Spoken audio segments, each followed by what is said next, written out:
တုတ်တန်ချမ်းကြီးကိုစုဖတ်စစ်ဘုတ်ที่9ฮะข้อ7ถึง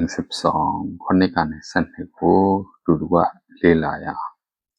မထီမဲ့မြင်ပြုသောသူကိုဆုံးမသောသူသည်အဆက်ကွဲခြင်းကို၎င်းလူဆိုးကိုအပြစ်ပြုသောပြစ်ပြသောသူသည်ကဲ့ရဲ့ခြင်းကို၎င်းခံရလိမ့်မည်မထီမဲ့မြင်ပြုသောသူကိုမဆုံးမနှင့်သင်ကိုမုန်းလိမ့်မည်ပညာရှိကိုအပြစ်ပြလော့သူသည်သင်ကိုချစ်လိမ့်မည်နော်မထီမဲ့မြင်ပြုတတ်တဲ့သူတွေကိုသွားမဆုံးမပါနဲ့နော်သူတို့ကအဲ့အကျင့်ထဲမှာမွေ့လျော်တယ်အဲ့ဒါကိုသူတို့ကြိုက်နှစ်သက်တယ်နော်လူတွေကိုကဲ့ရဲ့မယ်လူတွေကိုပြစ်တင်ကဲ့ရဲ့ရှုတ်ချမယ်လူတွေကိုနော်အမြဲတမ်းကျွန်တော်တို့ဒီ jealous ပေါ့နော်ဒါတွေပေါ့အသက်တာတွေမှာအဲ့ဒါတွေနဲ့ပြည့်နေတဲ့လူဒန်းစားရှိတယ်အဲ့ဒီလူတွေတော့မဆုံးပါဘူးသူတို့ကကိုယ့်ထက်တတ်တယ်ကိုယ့်ထက်ပိုတော်တယ်နော်ပြောလို့ရှိရင်သူတို့မှာစင်ကြင်တုံတရားတွေအများကြီးရှိတယ်နောက်ဆုံးကိုယ်တော်သူတို့ဘာဖြစ်လဲရံပြန်ဖွဲ့ကျင်လာဒါကကျွန်တော်တို့သတိထားပါနော်ဘာမဆုံးပါနဲ့နောက်တစ်ခုပါပြောလဲဆိုတော့သင်ကိုမုန်းလိမ့်မည်နော်ပညာရှိကိုအပြစ်ပြလို့သူသည်သင်ကိုချစ်လိမ့်မည်ပညာရှိတော်သူကိုဆုံးမလင်သူသည်သာ၍ပညာရှိလိမ့်မည်ရှောင်းမတော်သူကိုတွင်တင်လင်သူသည်သိပ္ပံတတ်တိုးပါလေ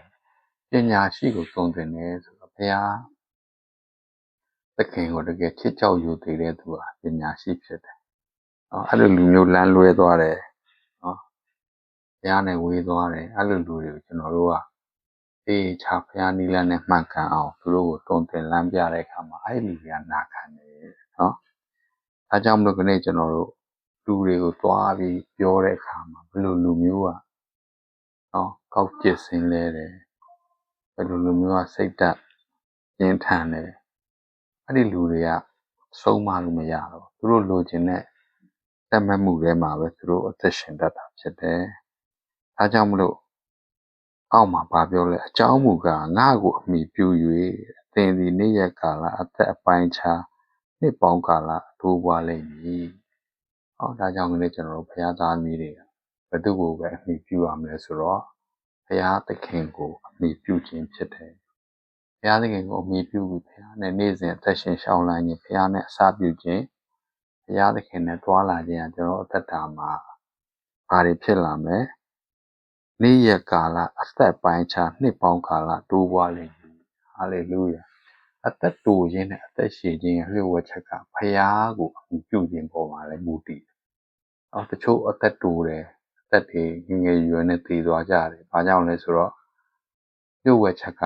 ဘုရားနဲ့များအမိမပြုခြင်းဖြစ်တယ်။ဘုရားသခင်ကိုအမိပြုတာထက်လောကပစ္စည်းဥစ္စာငွေကြေးကုန်ပကာသနာစာတိသဘောဒီအရာတွေနဲ့အသက်ရှင်တဲ့အခါမှာကျွန်တော်တို့အသက်တွေတိုးတယ်ဆိုတာတွေ့ရတယ်။ဒါကြောင့်ကနေကျွန်တော်အသက်ရှင်ခြင်းရင်ဘုရားနဲ့ဝိလျော်ပါဘုရားကိုအမိပြုပြီးအသက်ရှင်တတ်ဖို့လိုဘုရားကိုအမိပြုတဲ့အခါမှာဘုရားနဲ့ကျွမ်းဝင်တဲ့နေ့စဉ်ဘုရား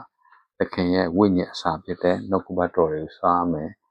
နော်ဘုရားရဲ့ကောင်းမြတ်ခြင်းတွေဝေငှမယ်ဘုရားရဲ့သခင်ရဲ့နိုင်ငံတော်နဲ့ပတ်သက်တဲ့အရာတွေလူတွေကိုတည်ဆောက်ပေးမယ်ကိုညီတဲ့ကိုညီထိုက်တဲ့သူတွေကိုကျွန်တော်တို့ကူညီပေးမယ်ဒါတွေကဘုရားနဲ့အကျွမ်း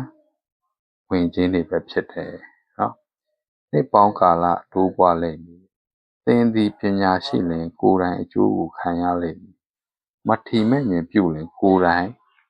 ဒါအပြစ်ခံရလိမ့်မည်နော်အဲကြောင့်ပညာရှိပြီးတော့မှအသက်ရှင်တတ်မှာဖြစ်တယ်မထီမဲ့မြင်ပြုတာတွေလိုက်ရှောင်မလို့နော်ကိုတော့ဘာမှန်းဆိုတာမသိဘဲနဲ့လူများတွေကိုမထီမဲ့မြင်ပြုတတ်တဲ့တွေးခေါ်လေးတွေရှိတယ်ဒါကြောင့်မလို့ခနေ့ကျွန်တော်တို့စင်ကြင်ရအောင်နော်အဲဒီတော့ကျွန်တော်တို့အသက်တာတိုးပွားမယ်သက်တာရှည်မယ်ဘုရားဝတ်နိုင်ဝိလျော်ခြင်းရဲ့ရုပ်ဝတ်ချက်ဖြစ်တယ်ဒါကြောင့်ဘုရားမိုးလင်းတာနဲ့ဘုရားနဲ့ချိန်ယူခြင်းဘုရားနဲ့မွေးလျော်ခြင်းဘုရားနဲ့ထွာလာခြင်းအရှင်တော်ဝိညာဉ်တော်ဘုရားနဲ့မိစ္ဆာရာဖွဲ့ခြင်းကျွန်တော်သက်တာမှာအမြဲရှိဖို့လိုတယ်နော်အဲ့လိုရှိမှသာလေကျွန်တော်တို့ဝိညာဉ်ရေးရာ စိတ်ပိုင်းဆိုင်ရာခန္ဓာပိုင်းဆိုင်ရာလူရှိဖျားရှိမျက်နှာသာရတဲ့သူတွေဖြစ်လာတယ်။ဒါကြောင့်မို့ဒီချမ်းချက်လေးအားဖြင့်အရောက်စီတိုင်းဖျားရှင်ကောင်းကြီးပေးပါစေ။